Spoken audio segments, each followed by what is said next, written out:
টাঙ্গাইলের কালিহাতীতে নিখোঁজের দুদিন পর তোফাজ্জল হোসেন নামের এক ব্যক্তির মরদেহ উদ্ধার করেছে পুলিশ। মঙ্গলবার বিকেলে উপজেলার বল্লা ইউনিয়নের সরাগী বিল থেকে তার মরদেহটি উদ্ধার করা হয়। নিহত তোফাজ্জল হোসেন সরাগী গ্রামের মৃত মোতালেব হোসেনের ছেলে। পারিবারিক সূত্রে জানা যায়, গত রোববার রাত ৮টার দিকে ছাগলের ভুসি কেনার উদ্দেশ্যে বাড়ি থেকে বের হন তোফাজ্জল। কিন্তু সারারাত পার হলেও তিনি বাড়িতে ফিরে আসেননি। পরিবারের লোকজন বিভিন্ন স্থানে খোঁজাখুঁজি করেও তার কোনো সন্ধান পায়নি। পরদিন সোমবার সকালে তোফাজ্জলের ব্যবসায়িক অংশীদার ফারুক হোসেন জানান, স্থানীয় একটি পুকুর পাড়ে তোফাজ্জলের ব্যবহৃত লাইট, মোবাইল এবং কিছু আলামত পড়ে রয়েছে।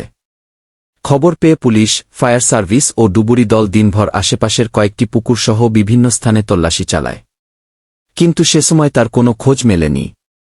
অবশেষে মঙ্গলবার বিকেলে স্থানীয় সরাগী বিলে তার মরদেহ ভেসে ওঠে। খবর পেয়ে পুলিশ ঘটনাস্থলে পৌঁছে মরদেহ উদ্ধার করে। পুলিশ জানিয়েছে, মরদেহের বিভিন্ন স্থানে আঘাতের চিহ্ন রয়েছে।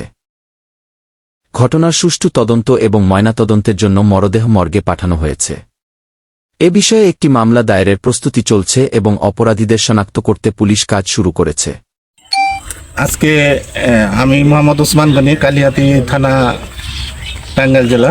আমি এই ভিকটিম মোহাম্মদ তোফাজ্জল হোসেন, বয়স 36, গত 24 তারিখ থেকে নিখোঁজ। আমরা গতকালকে সংবাদ পেয়ে ঘটনাস্থলে আসছিলাম। এসে আমরা এবং আমি আসছি, আমার অফিসার ইনচার্জ এবং ফায়ার সার্ভিসের টিম নিয়ে আসছি।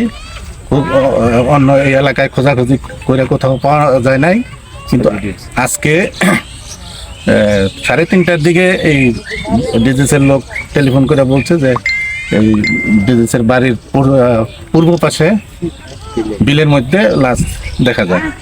আমরা কালিহাতী থানা থেকে আসি, এসে লাশ স্থানীয় লোকজনের সহযোগিতায় উদ্ধার করি এবং সুরতাল রিপোর্ট প্রস্তুত করে